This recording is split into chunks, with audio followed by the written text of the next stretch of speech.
All right, welcome everyone. I'd like to reconvene the Thursday, April 14th, 2022 Roanoke County School Board meeting. We've been in closed session.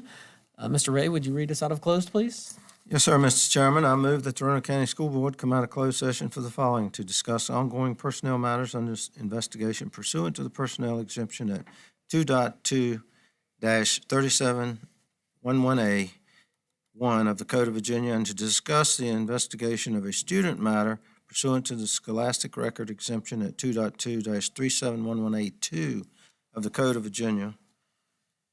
And I also move to certify that to the best knowledge of each board member, only public business matters lawfully exempted from open meetings requirements under the chapter, and only such public business matters as were identified in the motion by which the closed session was convened were heard, discussed, or considered in the meeting by the school board. Second. Madam Clerk, the roll.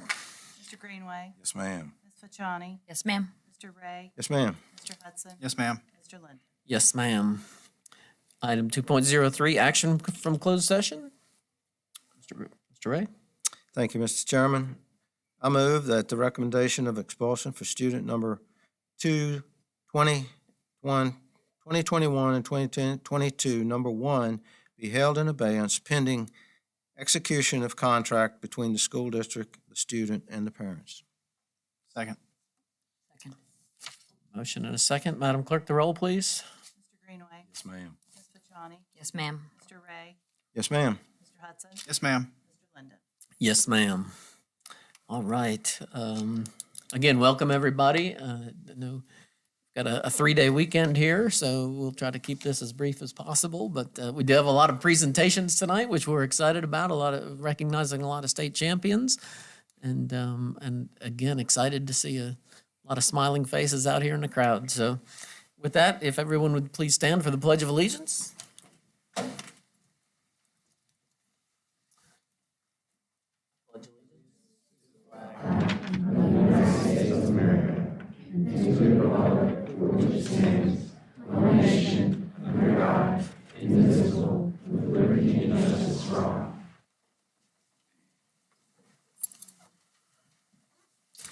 All right, item number 4, announcement of changes in the agenda.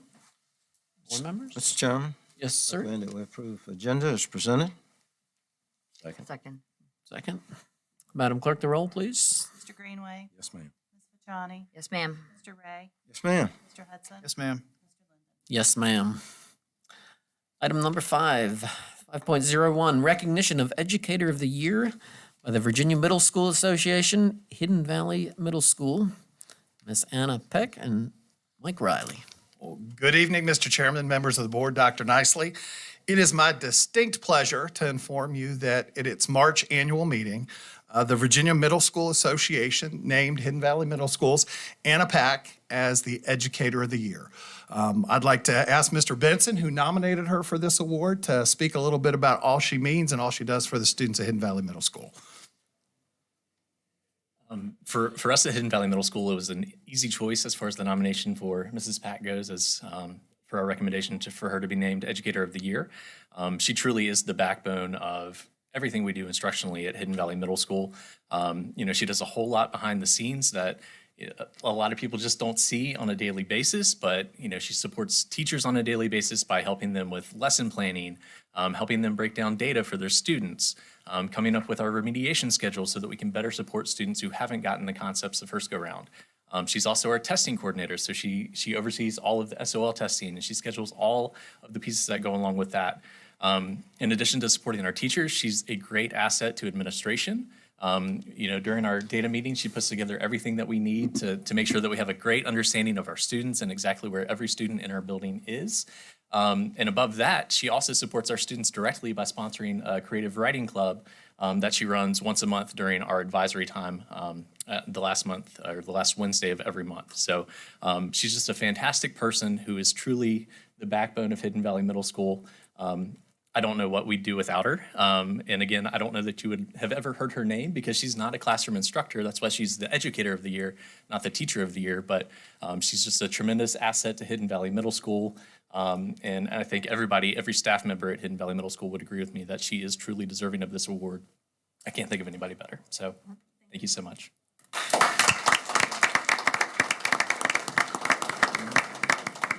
Of course, they presented her with this plaque at the meeting that day.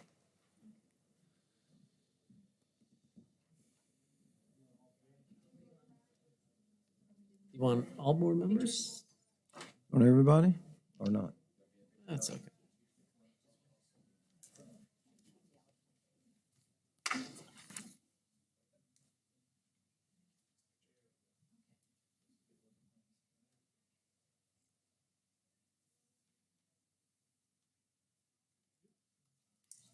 Congratulations. Congratulations. Miss Pack? Miss Pack? When do you sleep?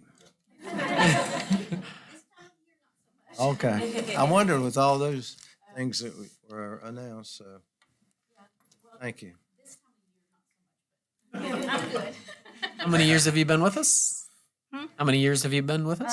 I started in Roanoke County in 2001. Okay.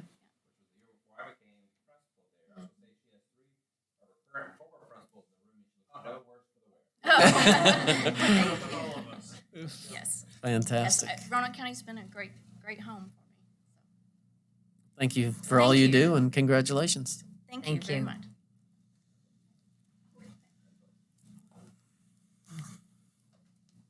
Item number 5.02, recognition of Cave Spring High School 3A indoor track state champions. Miss Haley Deeds and Mr. John Hartness. They're out in the hall, so you might have to. They're coming. There they go.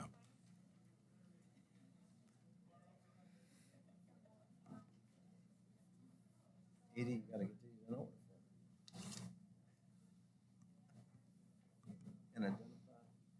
Looks like they sent the beasts and not the beauty. Want to come? Girls want to slide that way? Very true.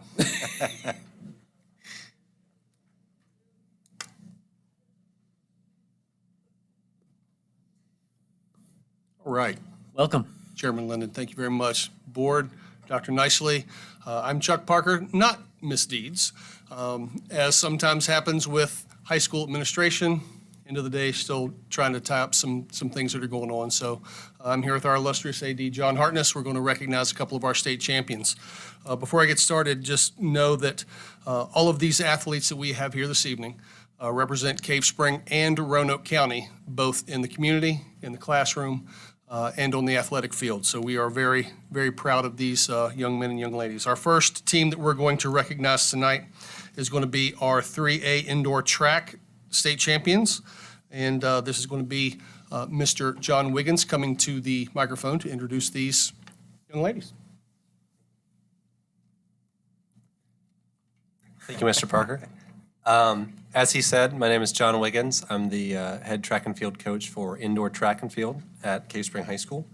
I'd like to say that track and field is the only sport in winter that practices outside. So points there for practicing in all the brutal conditions that we had this winter. First of all, I'd just like to say all the work that these ladies put in. They've been putting in work since the fall, really to prepare for the winter season. Ms. Paliska was on our cross-country team, and the other four ladies on the relay team were doing lifting and conditioning during the fall for a long time to prepare for the championships in early March. First, I'm going to talk about the 4x200 meter relay team. The team of Sanaya Tolliver, Lane Bennett, Aubrey Hertzberg, and Dara Endem competed in the 4x200 meter relay at Liberty University. They came into the race ranked 8th of 14 teams, and the coaches told them that they were going to have to run extremely well to place higher than 8th, but told them that in such a short race, anything can happen. The fastest team came in about 1 minute and 48 seconds. The slowest team was like 1 minute and 56 seconds. So very close window of 14 teams. But the relay team took this message to heart and ran absolutely on fire. They ran a huge season best time of 1 minute and 50 seconds and won a state title from the second section, which is the slower section, so not exactly an easy thing to do, but they ran the perfect race at the perfect time after many months of hard work to get there. So congratulations to the four ladies on all their hard work in their state championship.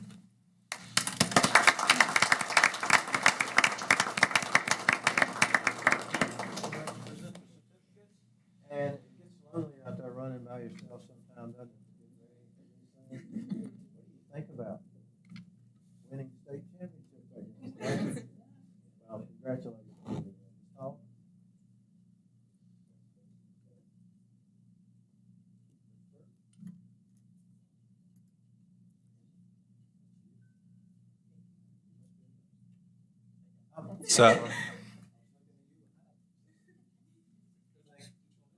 Oh, I still have to speak about Ms. Poliska. Yeah, sorry. So we had a relay team and then we had an individual champion. My apologies.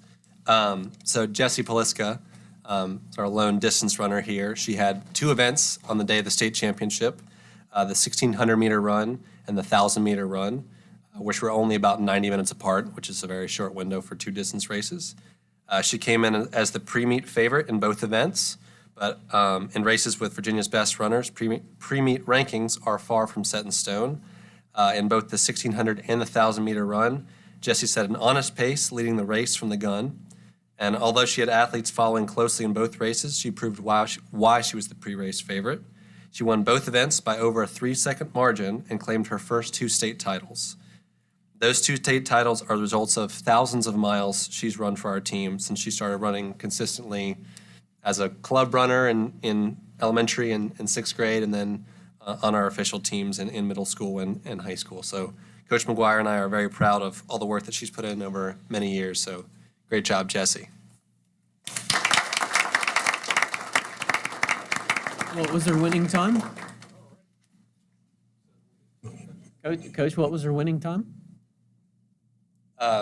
Ms. Poliska's winning time in the mile was 5:05, and in the 1,000 was 3 minutes flat. And both were personal bests that she ran by herself up front. Very impressive. Nice. All right, so our tradition is moms and dads first. If you want photos, come on up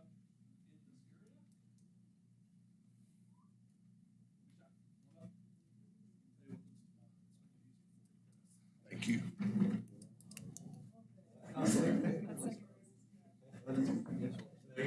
Otherwise, okay. How you doing, John? Everybody say stay.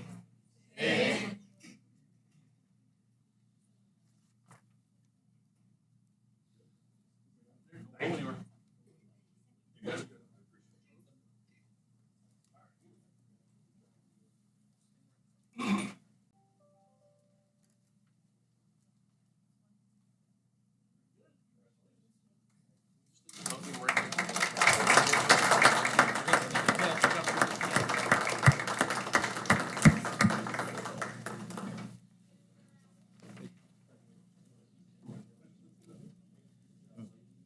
Congratulations.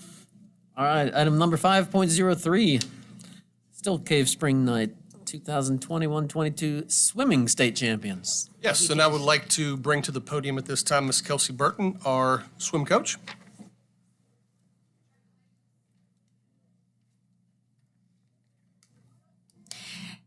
Hello, Dr. Nicely and members of the board. I'm Kelsey Burton, head swim coach for Cave Spring High School, and the one that gets to celebrate these 2 champions tonight. So Connor Woods and Ava Muzzy are 2 of our individual state champions, both completing their individual events first and winning both of those titles. So senior Connor Woods placed first in not only his 50 free with a time of 21:24, but his 100 free as well with 46:68. Going into prelims, he was seated 3rd for both events and was able to snag the top spot going into finals for both ones for the evening race. One of the things he was most excited about was getting to pick his walkout song. He was like, what do I pick to walk out to? Winning both events by 1 to 3/10 of a second, not only did Connor succeed in being a state champion in his individuals, he was also able to successfully break the school's 100 free record that was set by Angelo Russo in 2016. Connor was also part of the men's 200 and 400 free relays, placing 3rd and 4th, along with other seniors Jacob Miller, Talon Trotter, sophomores Robbie Vada, and Sebastian Radu. Connor, we are very excited. We'll be attending Lees McRae College in North Carolina in the fall, and we'll be swimming for them throughout his college career. And it's been very good to see and very exciting to see him achieve this successful state, succeed at this state level his senior year. That's a lot of S's, because that's one of the things he strived for over the past 4 years. I've actually been able to watch Connor not only for high school swimming but year-round swimming, as one of helping with his Gator coaching as well for the year-round team. But being able to see him develop, and we're very proud of him. My assistant coach was unable to be here tonight, but it's one of the things we were talking about. We're very proud of watching what he's been able to do over the past 4 years. So Connor. Then we have Ava. She's a junior, Ava Muzzy. That name should be a little familiar to you. Her sister was here multiple times. So this is Ava's first time coming to the school board. Even though she was a champion last year in 2021, unable to make it for the 200 free and the 500 free last year. So this year she was able to win both of her individual events as well, 200 IM and 100 breast. Seated first in the 200 IM and second in the 100 breast going into prelims, as well as in finals. She was able to grab the first place spot in both events by the end of it, winning the 200 IM by over 4 seconds. She set, once that was over, she was like, I have to beat my sister's record because her sister held the 3A record for the 100 breast. And so that was her mission after winning the 2 IM. And so she was determined to win and break the record by her sister that was set in 2017. She was able to win the 100 breast by over 3 seconds. And really, we like to say she crushed her sister's record. That was one of the things. I was videoing for one of her other sisters, and we're like, she didn't just beat it, like she crushed it. And so Ava was also part of, so now she holds the 3A state record, but also the Cave Spring record as well. She was part of the women's 200 medley and 200 free relay, placing third and second, along with sophomores Zoe Lusk, Delaney McLaughlin, Elizabeth Simpkins, and freshman Emma Wolford. Next year, we're really excited to see what she can do. She's already committed to UNC to swim, as in, right, you graduated in 2023. So 2023, 2024 as a freshman. And so we're really excited to see what she can accomplish in the next couple years and after college as well, or during college. So, yeah, smile.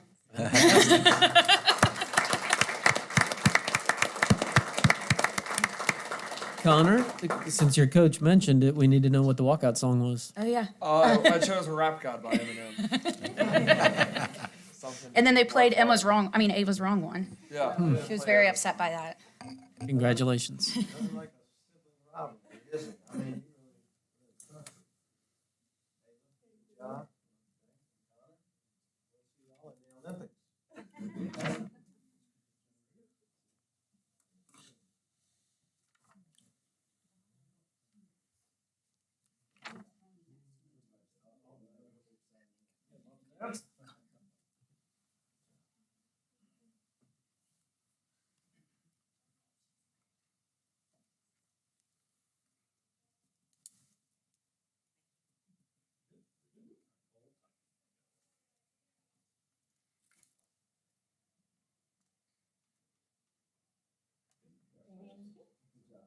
Connor, I just want to make one comment. So I've known Connor when you were this big, from when he was diagnosed with type 1 diabetes. And as a parent of 3 kids with type 1, right? Am I wrong? Okay, you're looking at me kind of funny. And mom's in the back. I want to tell you, it takes an extraordinary amount of diligence and commitment to be an athlete and also live with type 1 diabetes. And you do it with such grace, and you never complain, and you're a star. And I've always been really impressed with you, so I'm excited to see that you've succeeded and you're going off to a great school, so congratulations.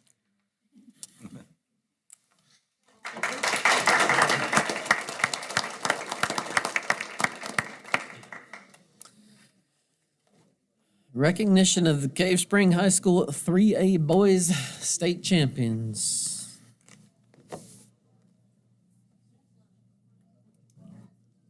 Oh my goodness.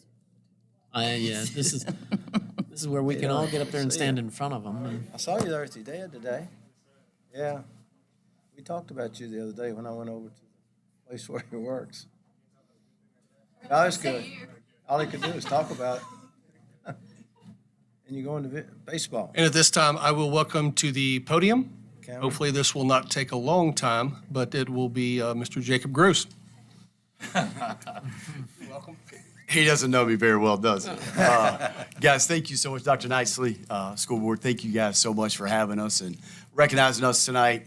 These young men have worked so incredibly hard over the last 3 years. We have a couple guys who are 2-time state champions: Skylar Griffiths, Thomas Barrow, who else? Bryce Cooper, and Dylan Saunders on the end are 2-time state champions, which is awesome. But incredible season for our guys, 29-1. Lost one game by 3 points. Went on a 25-game winning streak to end the season.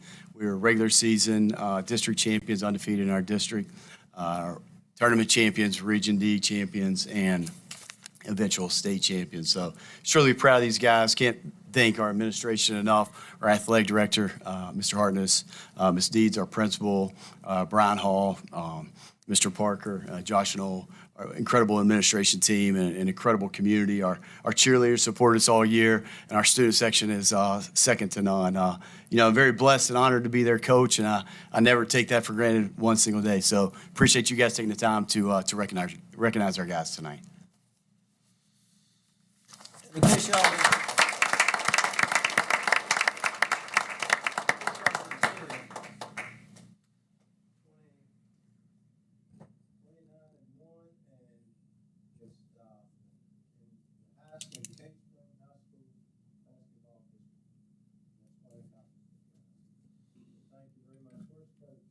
Yes, sir. Since when?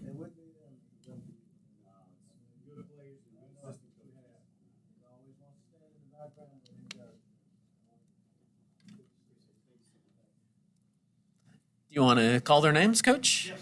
So we've got senior Bryce Cooper. You want to go through that way? Yeah, let's go this way. Yeah, absolutely. The guys that are here. Skylar Brooks. Rand Lilly, who's playing lacrosse right now. Oh, wait, go down.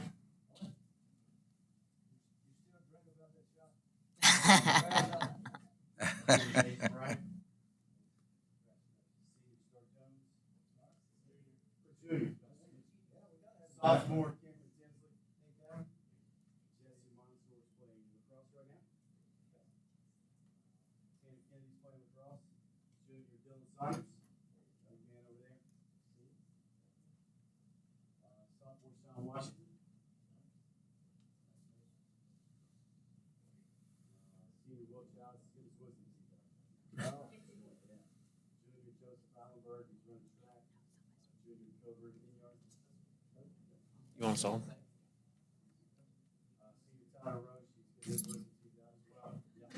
We're gonna like real.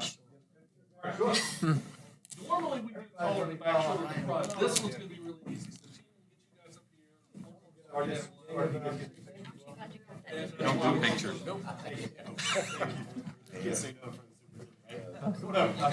don't get key pictures. I've never done. This breaks my tradition. I didn't.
Congratulations. Take care.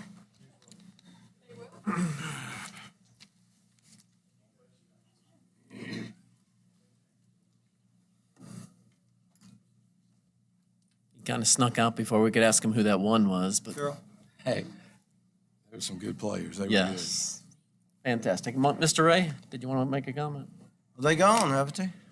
Sorry. Well, it's all the athletes, it's hard enough to be a student and academically, and then you add all the athletics into it. And, it's really makes a student, when you see them, that they are so enthused in that coordination and enthusiasm between their comrades and what they come to do. They depend on each other. Teamwork that they learn, well, they'll carry on in their years of the working world of being able to do teamwork with their outside businesses. So, it's humbling to see some of these kids and how that they are just, they handle things so many things they juggle. And parents, you can't say enough about the parents to be able to get them to and from.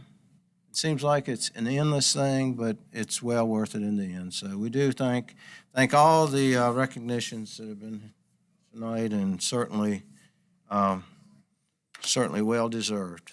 So thank you.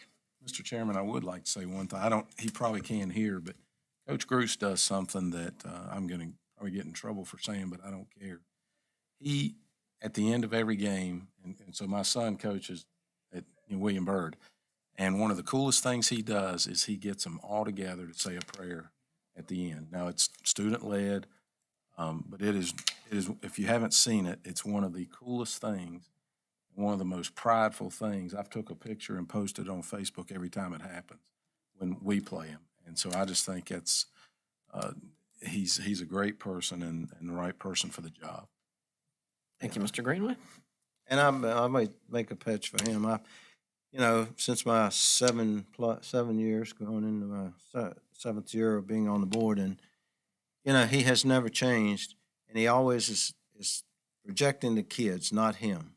He wants to be in the background, and I tell you, that's the quality that you don't teach. I mean, he has it within, and he expresses that to his team, and that's the reason you see the structure that he has and what he goes through. So I just don't want to lose him to a college team. So No gotta question. keep him happy. He is an outstanding role model, both in the classroom and on the court and in practices. And I've known him since he came to Cave Spring. And you said college. He and I were texting the other day. I hope he doesn't go to the Lakers. But Now that big money might get him. Item 5.05, recognition of Hidden Valley High School 3A Wrestling State Champion. Mr. Josh Whitlow.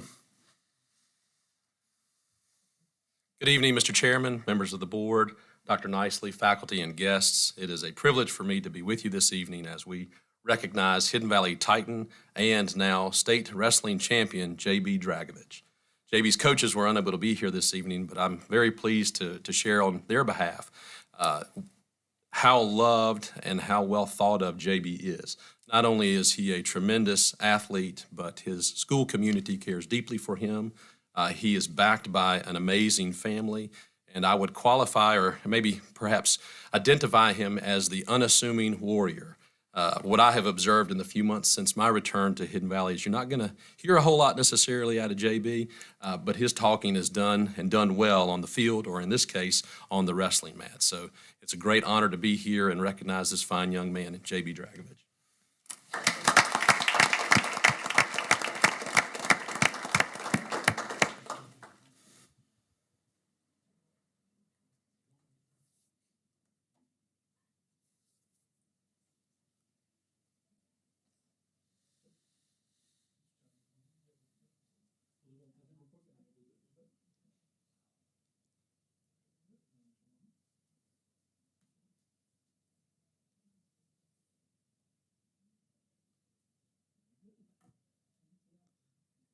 Congratulations, JB.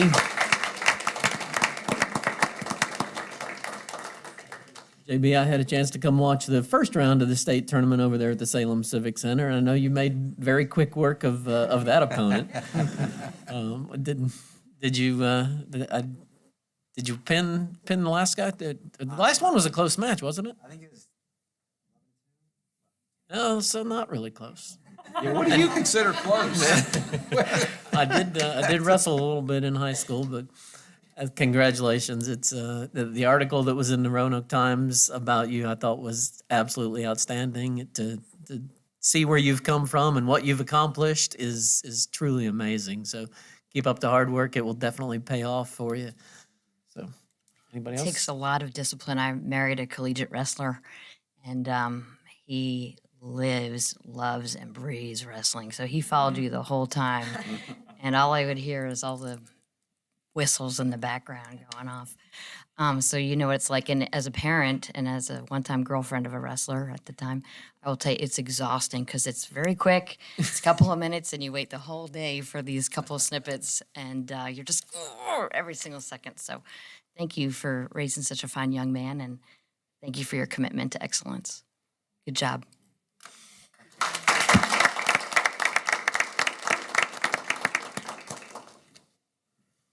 All right. Item number 5.06, our school spotlight tonight. Good evening, Mr. Chairman, board members, and Dr. Nicely. We are so excited and pleased this evening to have Ms. Sansemeyer from Herman L. Horn, who is here this evening with some fine young folks that they would like to share some exciting things going on at their school.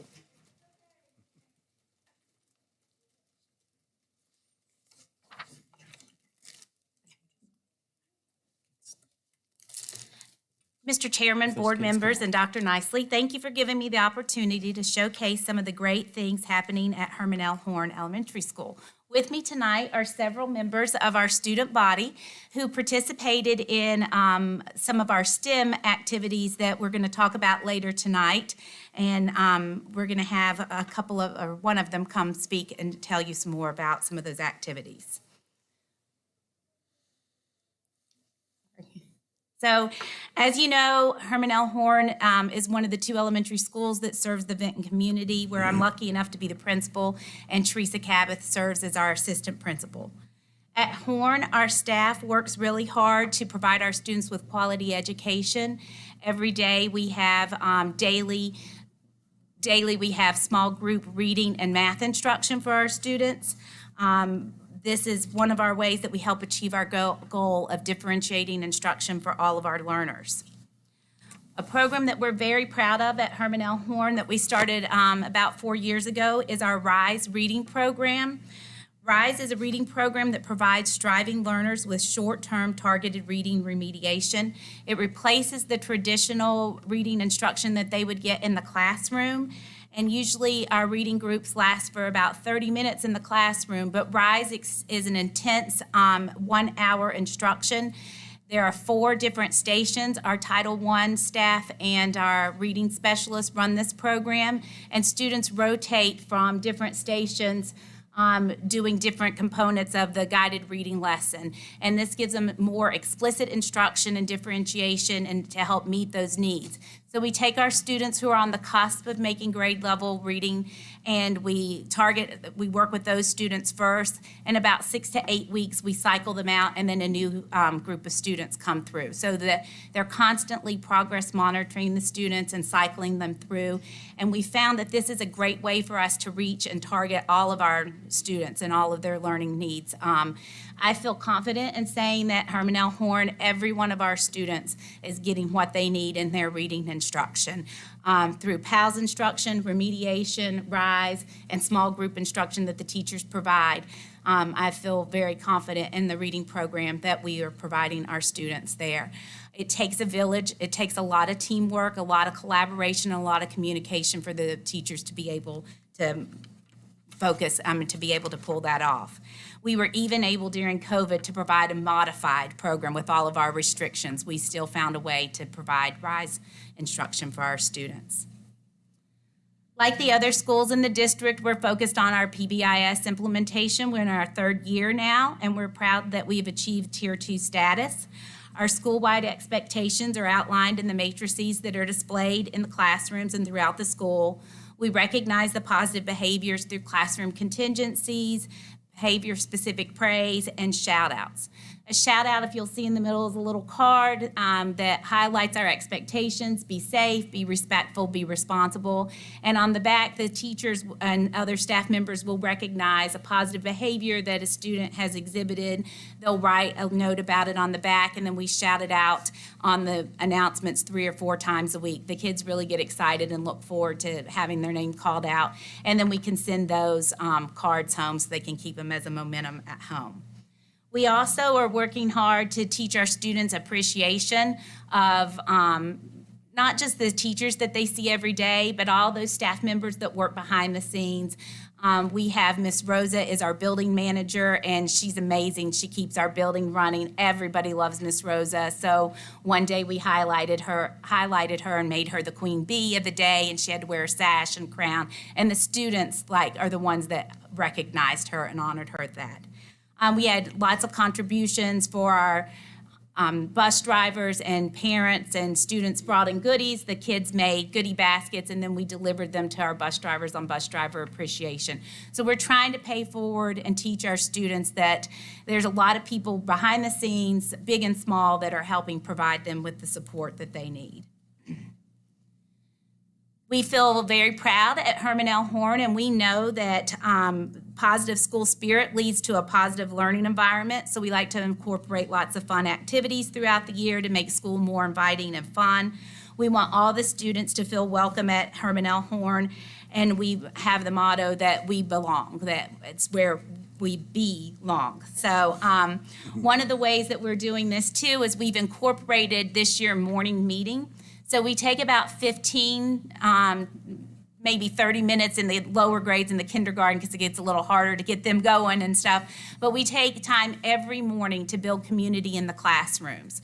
So the teachers have different activities that are really team building, and this is where we address a lot of our social skills. We review our expectations. It gives us a time to problem solve and talk about things that something happened on the playground. How could that have been handled better?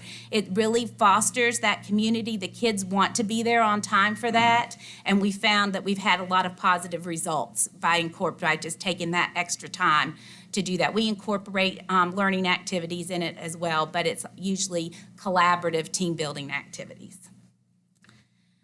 As a Title I school, we have lots of events that help foster the relationship between home and school.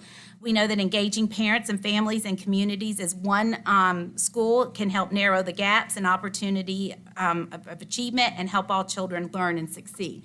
So one of our annual events that we do is Books and Ice Cream. Member 1 provides us with the ice cream. They come with the ice cream truck. Anybody who's there can go up and get an ice cream, and then we have tubs of books out, and students get to take home 2 or 3 books. We do this in the summer, and we go through the neighborhood. So we start at Horn, but then we go out into the neighborhood because we know not everyone can come to us. And so the kids look forward to it. We do it about twice in the summer, and then they get to have summer reading to take home with them as well. Another fun activity that we did pre-COVID and we hope to get back to is our character ball. So this is where we let literature come to life. The kids dress up as their favorite book character. We have a DJ, and the students just get to have fun and make literature fun. Another Title I event is our One School, One Book. One School, One Book is we have the whole school reads the same book. And so we have involved community members. We try to pick different classic literature pieces.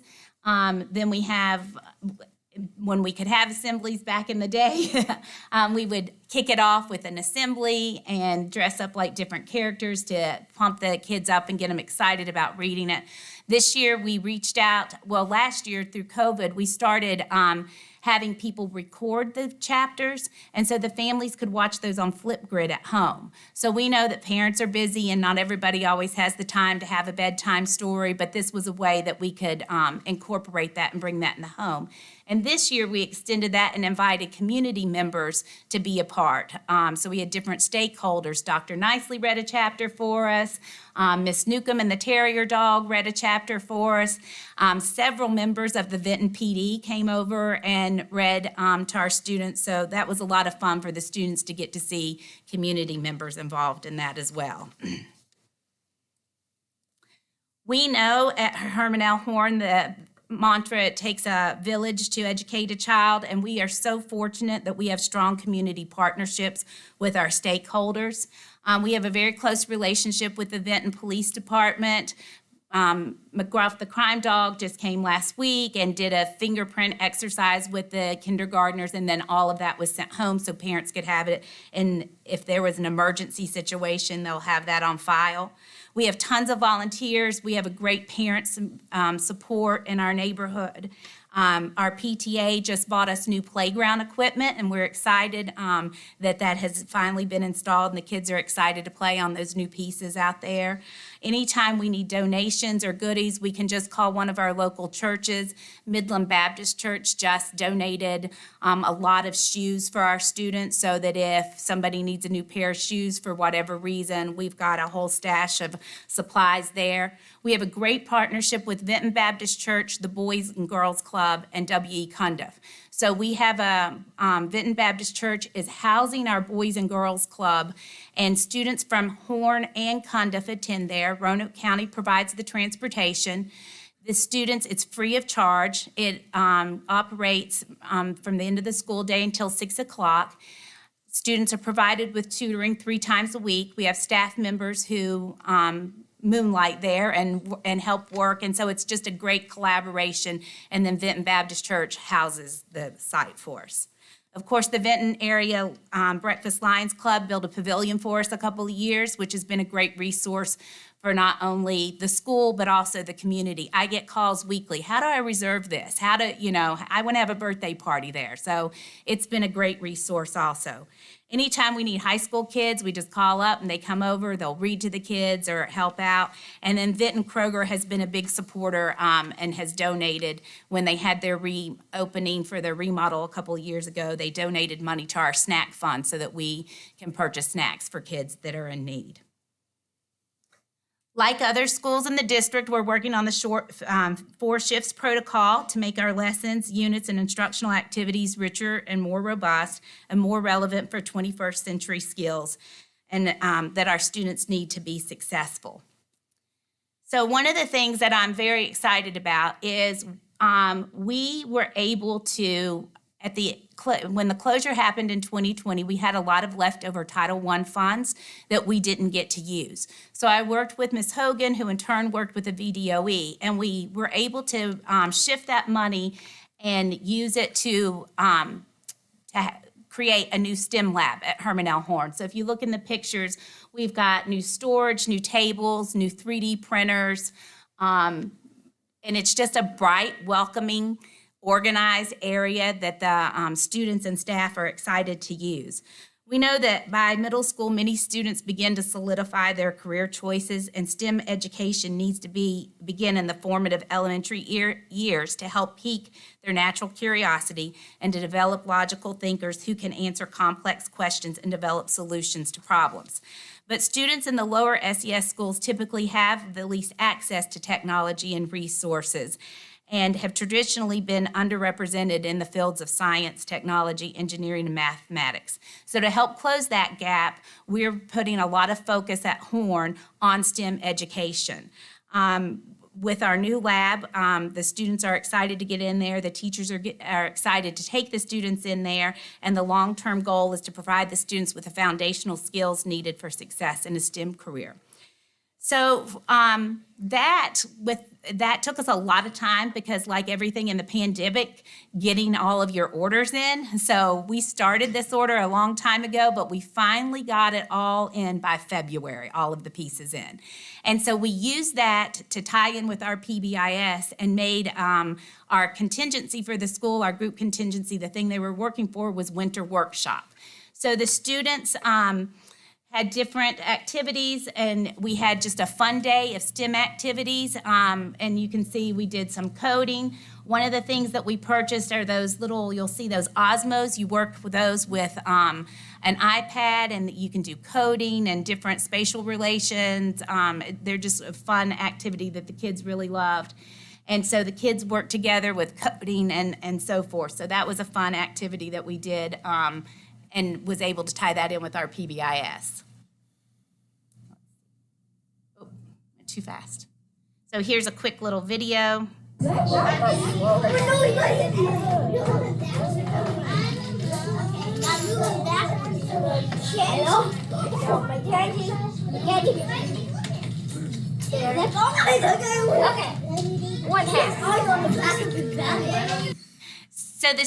the task was the students had to build a plow and put it on the robot. Then they had to code the robot to shovel the snow out of the way into a designated area. So it was a lot of trial and effort to get that to work, but they had a great time with it.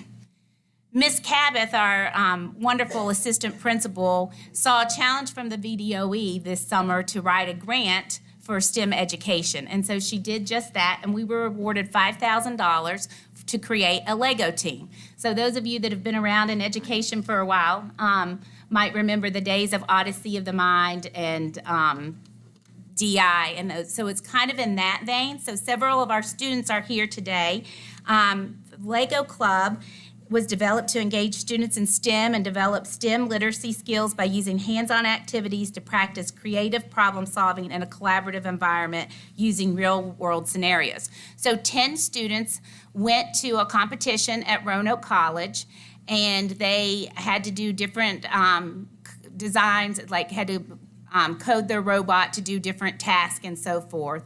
And we won. We didn't win the competition, but we won the best robotic arm. So we were very proud of that, being our first year that we have competed in that program. And now that we've bought all of these things, we get to continue with that and continue to have that program year after year.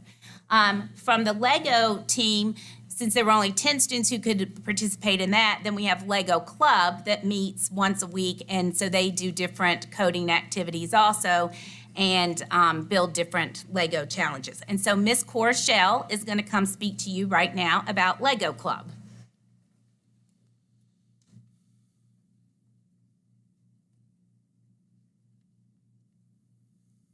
Pull that down. Julie, can you? Just pull it down. Hello, my name is Cora Shell, and today I was invited here to tell you about the Herman L. Horn Lego Club. We do all sorts of coding on a tablet for our 2 Lego bots. To code, we use a program called Word Blocks. The name of our main bot is Bbot. We used him for our team event, and we use him in our Lego Club each week. When we are coding, we learn all about how to use the sensors, the gears, and how to change its color. We even learn how to make our robot dance. At our Lego Club, we also do a lot of building with Lego pieces. We do all sorts of fun building games. An example is when our Lego Club teacher got small pieces of paper and wrote themes of places all around the world and famous landmarks, like the Eiffel Tower and the Statue of Liberty. My favorite thing is when the team went to Lego Championships, where we got to meet other Lego builders from other schools. At the Lego Championships, we got to bring our Bbot with us, and we built an extra part for him. As our challenge, we built an extra arm and coded it to go side to side. It was really fun. Nice.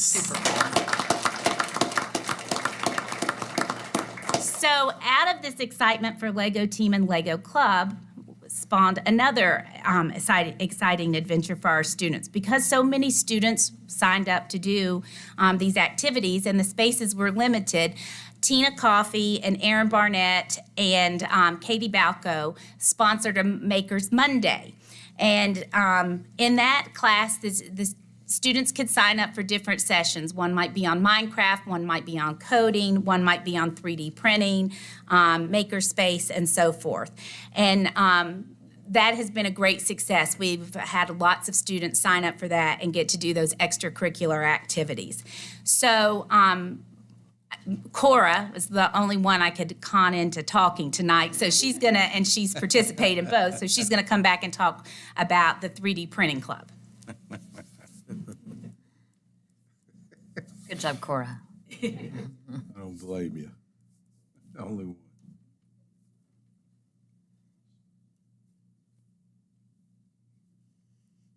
Now I'd like to tell you about our 3D printing club. At our 3D printing club, we learned how to make 3D art using a program called Tinker Art and with a specialized printer.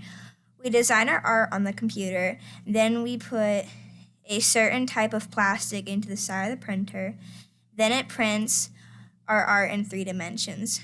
3D art is where instead of having a flat picture, you can see all sides of it, and it is raised with texture.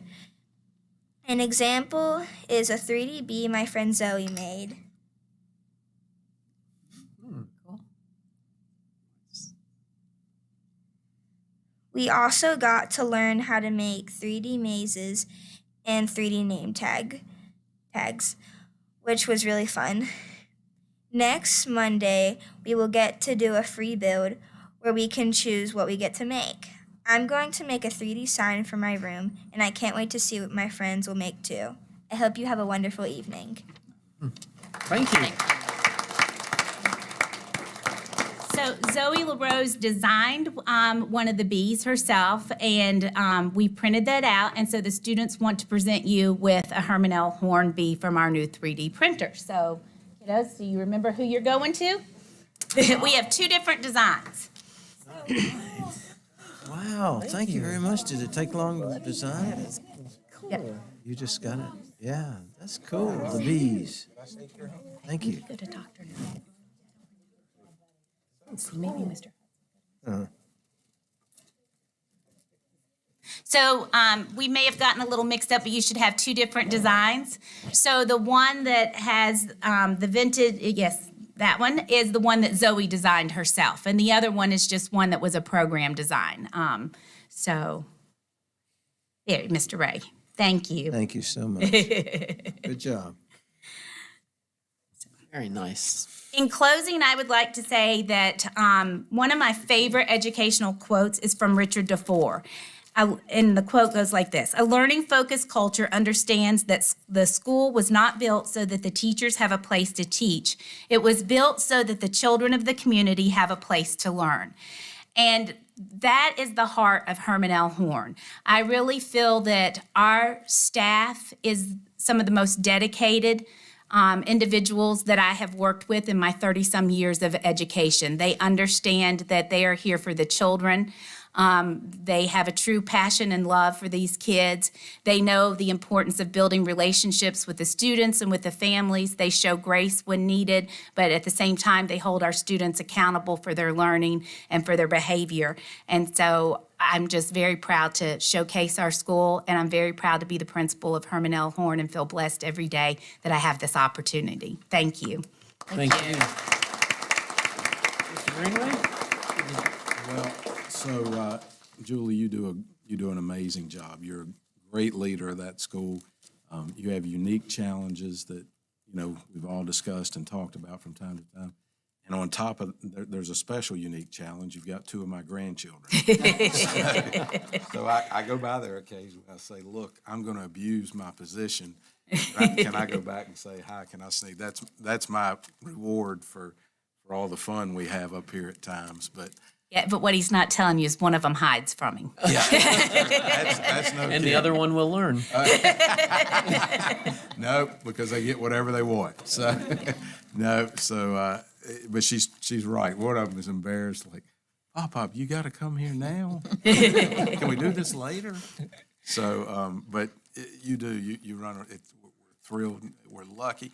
I say that about our Vinton team in the district. We've got a great group, and you're one of them. And we are extremely happy to have you. Our kiddos. I'm so proud of that school. I went there my first 2 years, and then I graduated or got shifted out to. Maybe that was an alternative school. I got shipped to over to Hardy Road at the time and finished my elementary there. But all my my kids have been there, and so it's a unique place. Vinton overall, it's just a community. Include that with East Roanoke County. I'm proud to serve, and I'm proud of my community. So thank Me you. too. Thank you. And I've got some. Pins, some school pins. I hope. And since they Can I brought us take- gifts, Oh, well, thank we you. should return And can the I just favor. take a moment to introduce Sure, All yes, right, and if you guys absolutely. want to come on up so we can get a picture.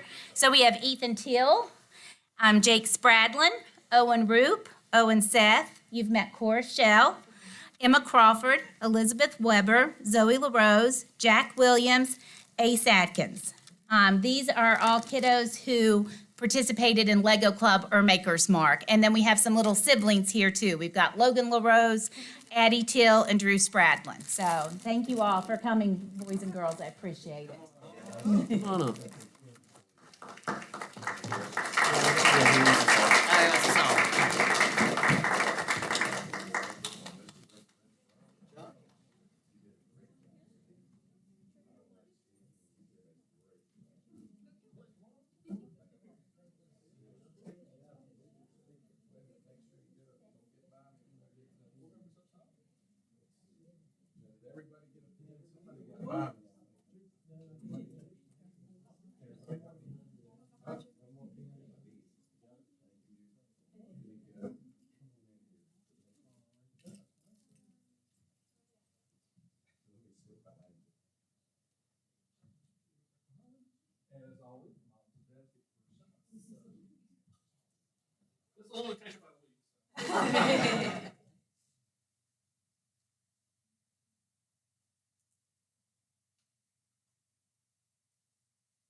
One more quick thing.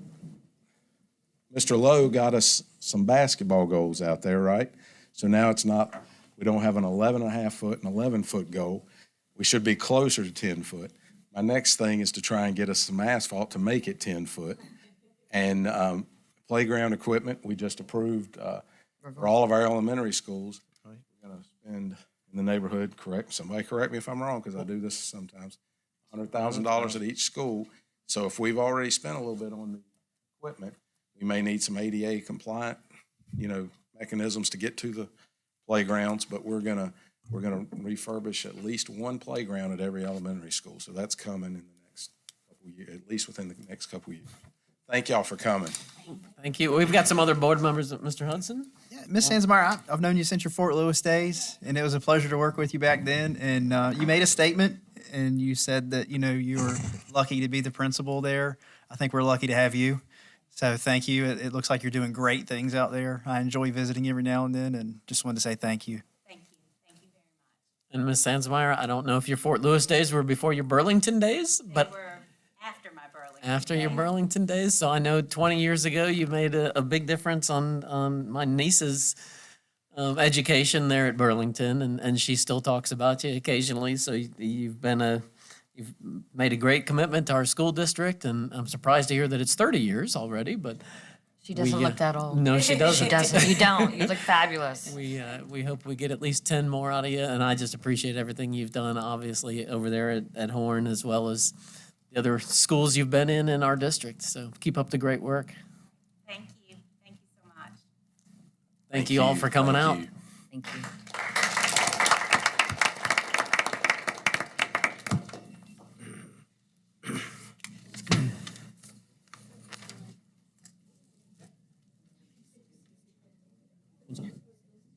I don't think we have any. Yeah. All right.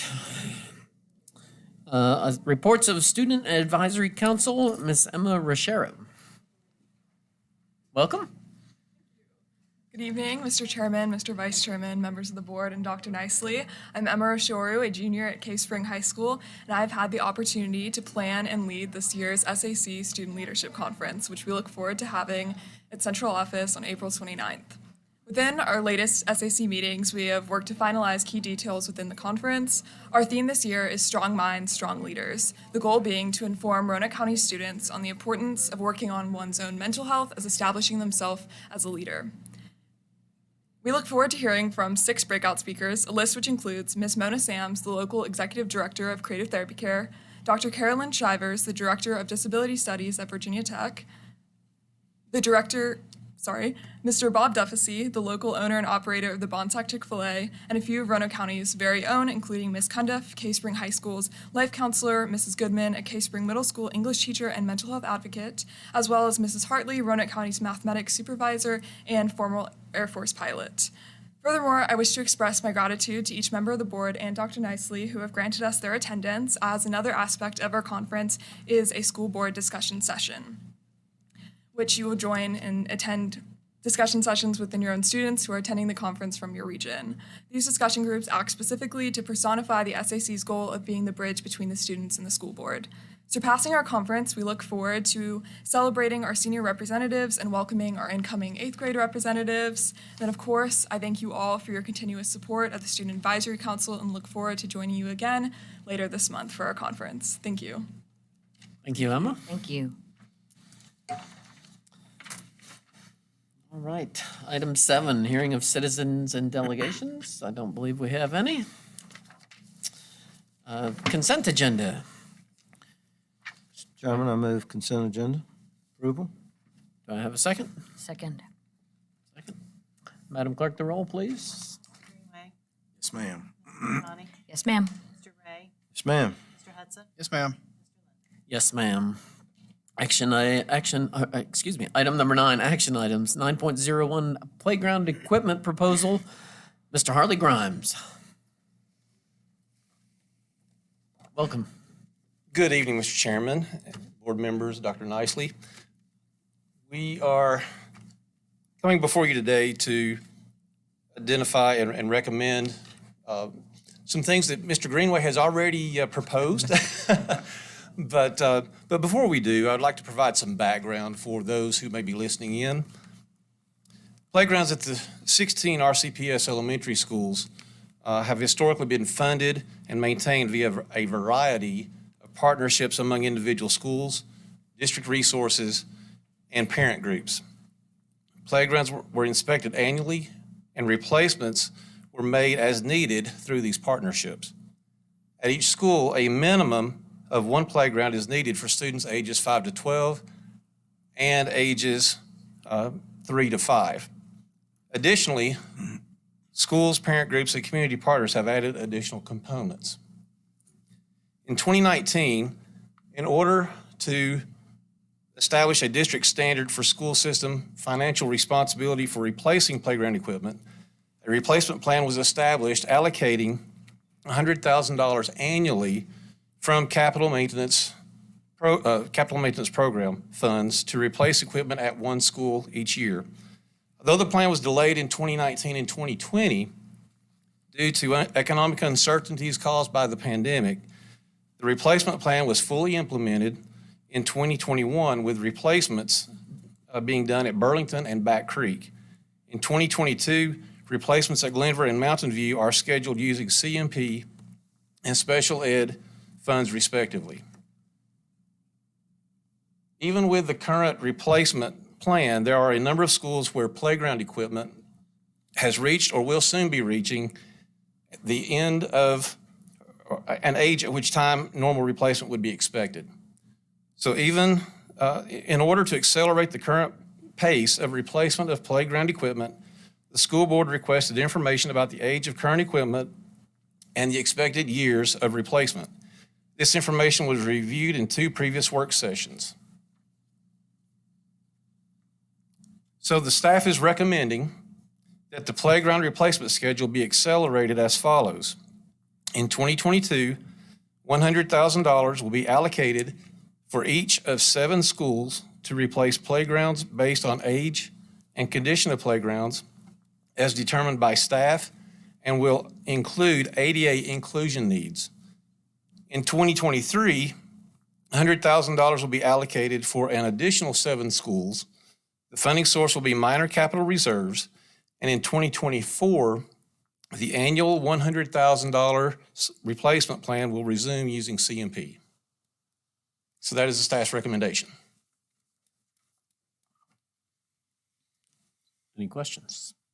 No question, but comment, just to thank you for putting this together. It's something we've talked about that will benefit every school in every district across our Roanoke County school system. And thank you for doing it. And I'm proud that we're doing this to give all of our children the opportunity to have a recess and a playground that meets today's requirements. I have one question. Do you have a list in order of what you plan to do? Yes, we do. Now, there's quite a bit on this. So the replacement schedules for 2022, the first 7 include Glen Cove, Fort Lewis, Cave Spring Elementary, W.E. Cundiff, Glenver Elementary, Bonsack, and Oak Grove. The majority of those are the ages 5 to 12 play areas. Then for 2023, we have Cave Spring Elementary, Herman L. Horn, Mount Pleasant, Mountain View, Back Creek, Fort Lewis again, and Oak Grove Elementary. And that is based on the age of the existing equipment that we have. We do recognize there are some schools that have newer play equipment that do not fall into the time frame for this phase of our replacements. Thank you. You're welcome. Mr. Ray? Thank you, Mr. Chairman. And you said, yeah, they don't, some of them don't fall into that. And a lot of that has happened over the years where booster clubs or PTAs have gotten together. And a lot of times they took for a long period of 10 plus years trying to raise enough money to get their playground equipment to what they needed. And so I think that's certainly somewhere where we need to be, and then we can get on a schedule, and hopefully they will, we can continue this. But I think that, before it was just whichever school was able to raise enough money to do some of these things. And, now it's more of a systematic approach. Yes, sir. So thank you. Yeah. Have we gotten actual bids on these? If we do 7 in a year, will we get a potential discount on some of these playgrounds if we're going to do a quantity of that I have magnitude? reached out to the vendors that we could access, and yes, we can get a break in price due to the quantities. We're also in the process of developing a template so that we can take that, make some adjustments per the school, maybe different colors, different applications, where it still adds inclusivity for ADA, and we're hoping will fit into the footprint of what is already there. Very good. I do think that the inconsistencies that we've seen at some of our playgrounds throughout the county is concerning, and as has been noted, we've got some PTAs that have put things together, some that we've done, and I do think that this will give us an opportunity to have some consistency, and I like the plan of putting $100,000 a year away after that. I know that the $700,000 is a big commitment each of the next 2 years. I personally may have preferred to see 500, and 400 over 3 years, but I'm prepared to go ahead and get on with this, I think, because there is some money there. So Make a motion that we move forward with the plan as presented. Second. Second. we have a motion and a second. Madam Clerk, the roll. Yes, ma'am. Yes, ma'am. Ma'am. Yes, ma'am. Yes, ma'am. Thank you, Harley. Item 10, request to auction surplus items. Mr. Chris Lowe, welcome. Good evening, Mr. Chairman, members of the board, Dr. Nicely. I'm here this evening to request permission to auction these surplus items listed on the board docs document. We have some old weightlifting equipment from William Byrd High School that was replaced about 4 years ago, if I'm not mistaken. Those are racks, and I believe it's also a combination of racks and weightlifting equipment with the plates and the pins. We also have a Powermatic bandsaw, some discarded library books and VHS tapes, a portable conveyor, some Epson projectors, speakers, and a steel backpack blower. So those items will be placed upon approval tonight. They'll be placed on our public auction website and will be surplused and auctioned. Thank you. Any questions? All right, thank you, Mr. Lowe. Thank you. Item number 11, a report by Superintendent, Dr. Nicely. Thank you, Mr. Chair, members of the board.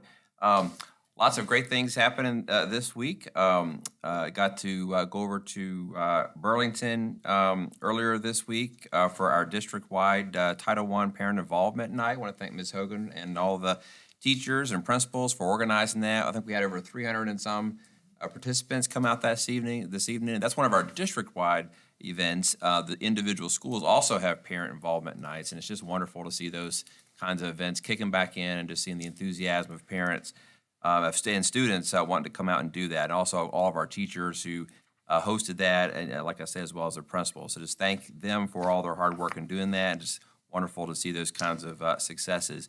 Lots more activities going on. I know a lot of our high schools are having all kinds of band concerts and choir concerts and plays and productions and things of that sort. So look out for those kinds of things happening in our schools. I think I know one of the schools has one going on over the next couple of nights as well. So our students are involved in lots of great things. So our Burton Citizens Advisory Committee continues to work, and I know it's working real hard. I saw Mr. Rose here in the audience, and all of those committee members. They're just putting in so much time and effort into just making thoughtful decisions and recommendations coming out of that. So just want to highlight the continued work that's going on to try to get our CTE Center and the Burton Center up to where it needs to be. So look forward to seeing the results of that. Also, lots going on this week. Got to participate in the PBIS walkthrough tours over at Green Valley this week. We also have lots going on in terms of staff meeting with our schools and looking at their individual school strategic plans. I'm just hearing so many great reports in terms of the good work that our principals and our staff are doing. Really enjoyed the PBIS piece at Green Valley. I know we had staff over at William Byrd High School Wednesday doing the same thing. The construction committee met over at William Byrd High School again on Tuesday afternoon. That's going on over there, and got to take a little bit of a peek in terms of the progress being made, and just great to see that school coming along and getting to where it needs to be. And they're still on track for that August 2023 opening. So we'll keep our fingers crossed and hope things keep moving forward in that arena. Tomorrow, of course, is a holiday. So thank all of our parents and families and students and teachers and staff for all the hard work they're doing. But I hope they enjoy the nice long holiday weekend. I'll be headed down to Williamsburg actually this evening for a meeting of the Career Center Advisory Board at William & Mary, and hope to have a chance to interact with some students down there at the Career Center, and maybe talk some folks into going into the teaching profession and maybe coming up our way. So looking forward to doing that. Thank you, Mr. Chairman. Thank you, Dr. Nicely. All right, reports and inquiries of board members. We'll start with Mr. Greenway. Sure.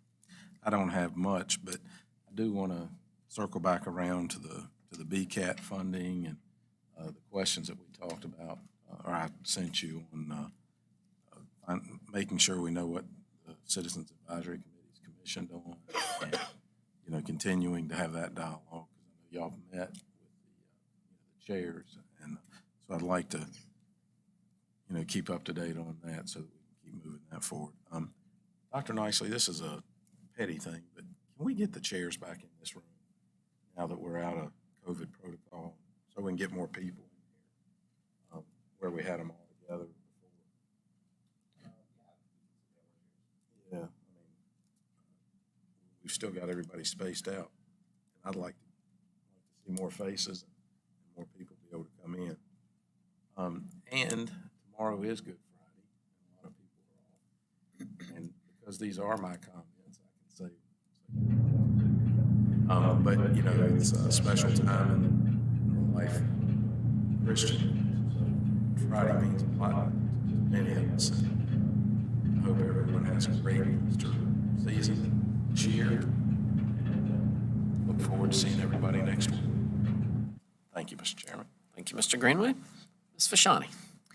Well, once again, it was so exciting to see all those athletes tonight, and I just want to say to them all, just hard work pays off. The commitment and the time that they put in, it just shows to be the best of the best and to get where they're at is something really to be proud of. We had prom at Hidden Valley High School. That was a big deal for my kids especially, and Mr. J and Mr. Whitlow were there mopping up spills, and I was there from 11 to 3 a.m., and I just want to say it was a pleasure to see the community come together after COVID. So many kids excited to be out with their friends, celebrating and having prom, and that was a really big deal this year. And to see us all celebrating the children and something as silly, some may say, as prom, it meant a lot to those kids, so I was happy to see it all happen. Thank you. Mr. Ray.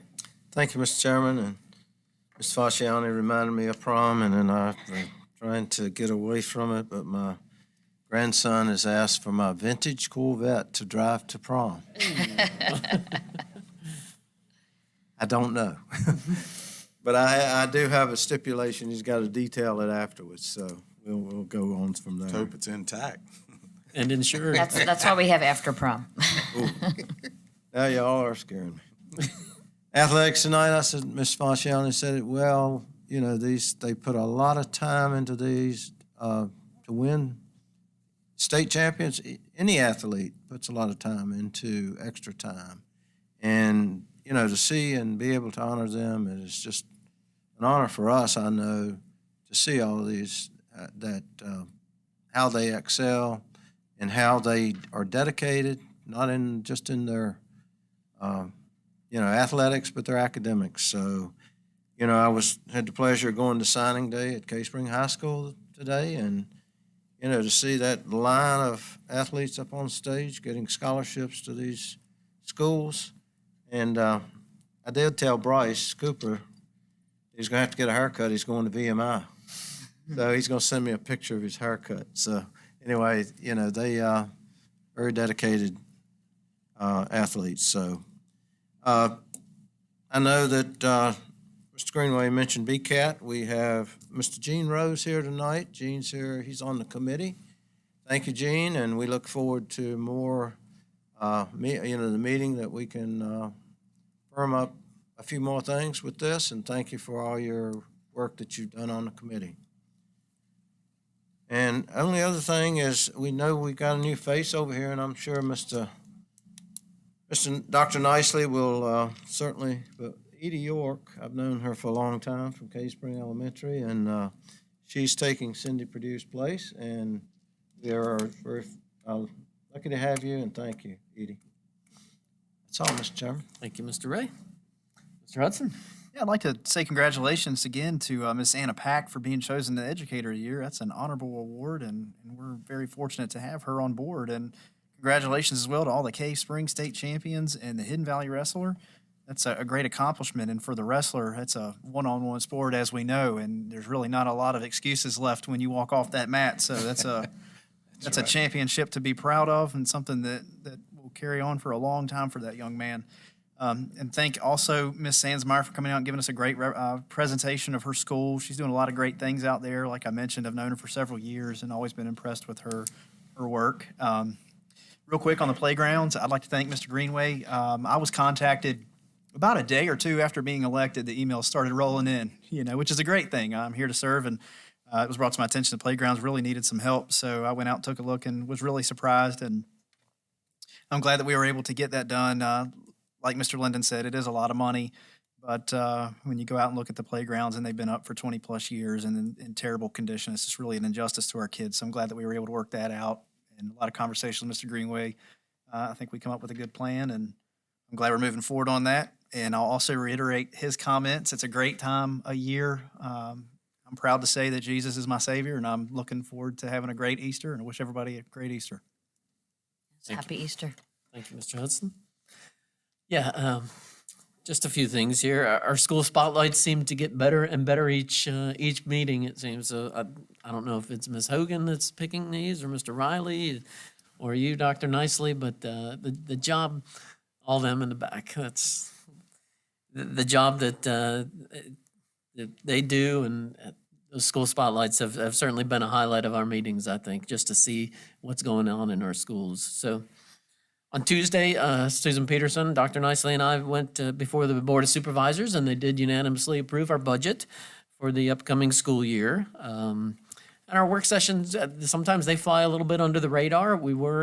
At our last work session, we were able to come up with a 6% raise across the board for all employees, which is something that I know that this board is proud of. And while that still may not be enough, it does speak volumes to the commitment that I think we're making to our employees and to the job that they're doing for our students and our citizens here. So, other than that, it does appear that the 17-17-17 will be able to move some of this funding along as far as getting schools construction happening a little bit quicker. That is, it looks like it's going to fly with the Board of Supervisors. So I just wanted to thank them for their dedication to our schools and the commitment that they're making there. So other than that, I'd like to wish everybody happy Easter as well, and safe travels for those. I know that a number of people are getting on the road tonight, so be careful out there tonight, and hope everybody has a nice weekend.